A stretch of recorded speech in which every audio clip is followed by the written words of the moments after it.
Hello, today I will show you how to make hot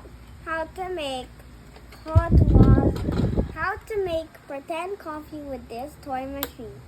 First, you have to put water in this. Next step, put one of these in here. Make sure there's a basket here so that when you're done you can catch it.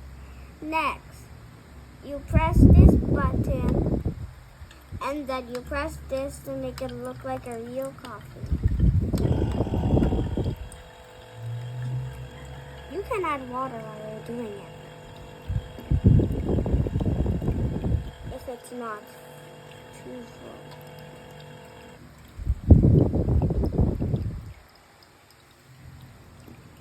And when you're done, you can drink it.